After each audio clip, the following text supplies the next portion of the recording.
बाकायदा सीरीज़ में जो कहानी मैं आपके लिए लेकर आई हूँ इसका उन्वान है मम। इसके मुसन्निफ़ हैं आगा रज़ाक शिमलवी। क्वेटा छावनी में अंग्रेज़ों का एक पुराना कब्रिस्तान है जिसमें एक ऊंची सी कब्र पर एक बुत बना हुआ है, लेकिन इंसान का नहीं, इंसान नुमा जानवर का। चंद साल पेशतर जब मैं उधर से गुजरा तो पहली मर्तबा उस बुत पर मेरी निगाह पड़ी। मुझे बड़ी हैरत हुई। मैं उसके करीब जा खड़ा हुआ।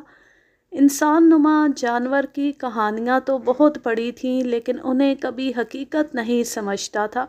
आज भी कोई ज़िंदा शे तो मेरे सामने ना थी, लेकिन मुझे ये बुत मुतहर्रिक नज़र आ रहा था।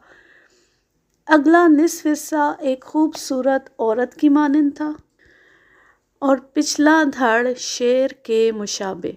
मैं इस अजीबोगरीब बुत के चारों तरफ चक्कर लगाता रहा, उसे छू कर देखता रहा। उसके सामने खड़े होकर मुझे किसी बच्चे को दूध पिलाने वाली माँ का ख्याल आ जाता। मैंने उसकी पीठ पर और फिर दुम पर हाथ फेरा। एक अजीब एहसास से मेरे बदन में सनसनी सी पैदा हो गई। अगर ये उठ खड़ी हुई तो, लेकिन ये एक बुत था, पत्थर का बुत। कुछ देर बाद मैं वहाँ से चला आया, लेकिन चंद नाकाबिले बयान तासुरात मेरे जहन पर छा गए। मैंने शुरू में कुछ कोशिश भी की कि उस बुत की हकीकत और असलियत का पता चलाऊं, लेकिन मुझे इस सिलसिले में कामयाबी ना हुई। कुछ अरसे के बाद मुझे एक मकामी शख्स ने उस बुत के मुतालिक कुछ ऐसी बातें बताईं जिनसे मेरी मालूमात में इजाफ़ा तो हुआ, लेकिन असल मकसद हासिल ना हुआ। मैं तो उसकी पूरी दास्तान सुनना चाहता था।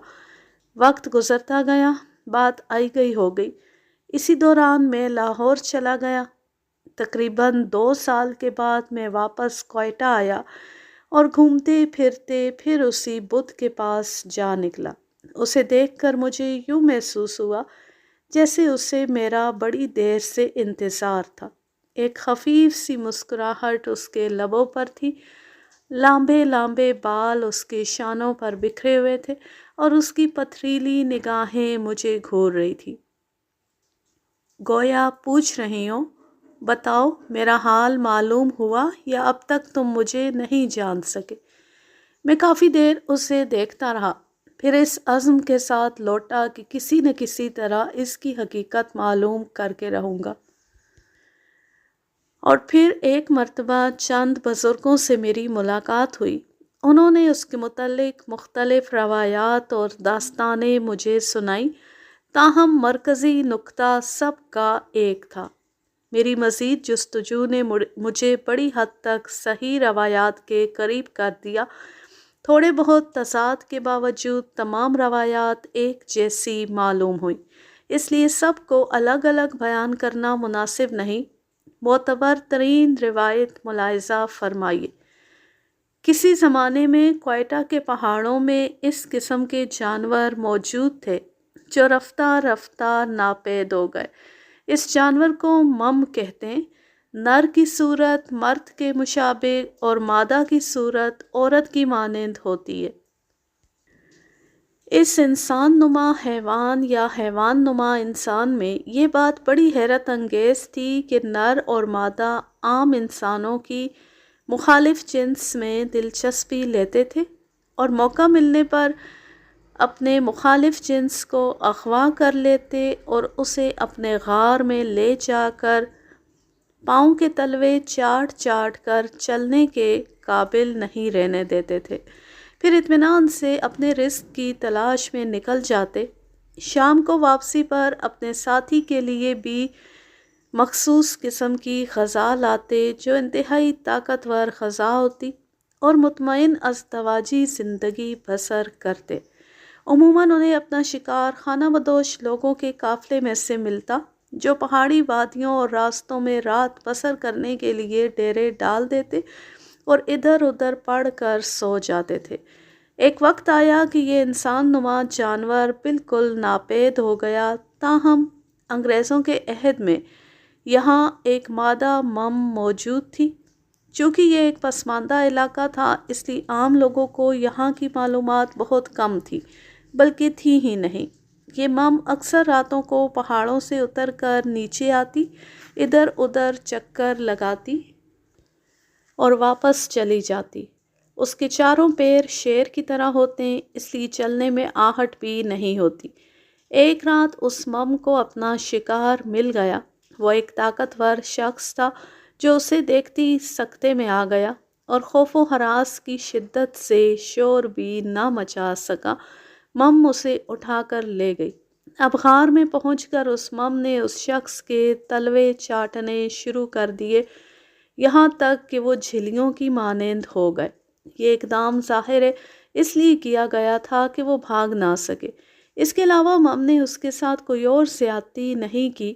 رفتہ رفتہ اس شخص کے دل سے اس کا خوف دور ہو گیا، کیونکہ وہ دیکھ چکا تھا کہ مم اس سے بے انتہا پیار و محبت کا اظہار کرتی ہے۔ اب وہ اس زندگی کو اپنانے پر مجبور ہو چکا تھا۔ مم بے حد خدمت گزار تھی، وہ ہر وقت اس کا خیال رکھتی اور نہایت طاقتور غذائیں لا کر اسے کھلاتی۔ ایک مرتبہ کچھ خانہ بدوش اس غار کی جانب جا نکلے۔ انسانوں کی آواز اس شخص کے کان میں پہنچی۔ اس وقت مم غذا کی تلاش میں باہر گئی ہوئی تھی۔ اس شخص نے آواز دی۔ انسانی آوازیں سن کر خانہ بدوش اس غار میں گھس گئے۔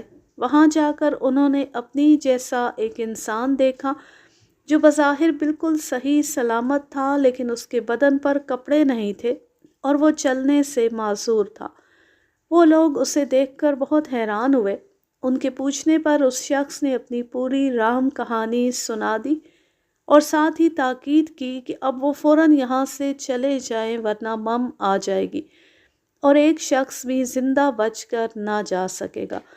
تم لوگ جا کر کوئی ایسی تدبیر کرو کہ مجھے رہائی نصیب ہو۔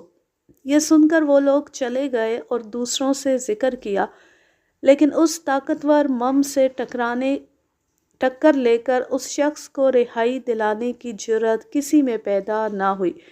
ان کی نگاہوں میں یہ ایک خوفناک بلا تھی جسے ہلاک کرنا ممکن نہ تھا۔ ہوتے ہوتے یہ بات انگریزوں کے کانوں تک جا پہنچی۔ ان کی مہم پسند طبیعت بھڑک اٹھی اور وہ رائفلوں سمیت اس طرف چل پڑے۔ پہاڑ کے قریب پہنچ کر انہیں خیال پیدا ہوا کہ اگر مم کو ان کی آمد کا پتہ چل گیا تو ممکن ہے وہ اس شخص کو نکال کر کہیں اور لے جائے، اور یہ بھی عین ممکن ہے کہ خطرے کو سر پر دیکھ کر مم اس کو ہلاک کر ڈالے۔ اسی شش و پنج میں وہ رات انہوں نے ایک محفوظ مقام پر گزاری۔ دوسرے دن ایک شخص جو پہلے شخص سے مل چکا تھا نہایت احتیاط سے غار تک پہنچا اور چھپ کر آواز دی۔ غار والے شخص نے آواز سنتی اسے اندر آنے کے لیے کہا اور بتایا کہ مم اس وقت موجود نہیں۔ اس شخص نے نیچے منتظر کچھ اور لوگوں کو اشارہ کیا اور خود غار میں داخل ہو گیا۔ پیچھے پیچھے اور لوگ بھی پہنچ گئے۔ انہوں نے مل کر اس شخص کو اٹھایا اور پیٹھ پر لاد کر بڑی مشکل سے اسے نیچے اتار لائے۔ کسی نے اس سے سوال کیا کہ تم کب سے مقید ہو اور کیسی زندگی بسر کرتے رہے ہو؟ اس شخص نے جواب دیا، میں کافی عرصے سے مم کی قید میں ہوں، تاہم مجھے یہاں کسی قسم کی تکلیف نہیں پہنچی۔ میں نہایت مطمئن اور پرسکون زندگی بسر کرتا ہوں۔ ہم میاں بیوی کی طرح رہتے تھے اور وہ میری خدمت میں کوئی کسر اٹھا نہ رکھتی، البتہ کبھی کبھی پیر کے تلوے چاٹتی رہتی۔ تو پھر تم نے یہاں سے رہائی کی کوشش کیوں کی جبکہ تم مطمئن اور پرسکون زندگی بسر کر رہے تھے؟ میں ایک انسان ہوں اور انسانوں ہی میں رہ سکتا ہوں، جانور کے ساتھ نہیں۔ اس اثنا میں انگریز غار کو گھیر چکے تھے۔ انہوں نے پوزیشن لے رکھی تھی، ذرا سی آہٹ پر ان کے کان کھڑے ہو جاتے۔ شام کے وقت مم پہاڑ کی سامنے والی چوٹی پر نمودار ہوئی اور تیزی سے غار کی جانب آنے لگی۔ مسلح انگریز چوکنے ہو گئے۔ غار کے قریب پہنچ کر مم رک گئی۔ اس نے چاروں طرف دیکھا اور ایک خوفناک آواز بلند کی اور غار کے منہ پر تن کر کھڑی ہو گئی۔ ایک انگریز نے بندوق کی لبلبی دبا دی۔ ایک دھماکے کے ساتھ وہ کئی فٹ اوپر اچھلی، गोली निशाने पर लगी थी। वो पलटी और उस अंग्रेज़ पर झपटी। एक और गोली से खून के फव्वारे छूट गए। इस आलम में भी उसने अंग्रेज़ को दबोच लिया और हलाक कर डाला, लेकिन ख़ुद भी गिरी और फिर ना उठ सकी। और इस तरह इस दास्तान का इख्तिताम हुआ। उस अंग्रेज़ की यादगार के तौर पर उस मम का बुत उसकी कब्र पर बना दिया गया। सुना है कि ये बुत इटली में एक माहिर मुजस्मा साज ने बनाया था। इस कहानी का माखज़ है सैयारा डाइजेस्ट, अक्टूबर सन 1964।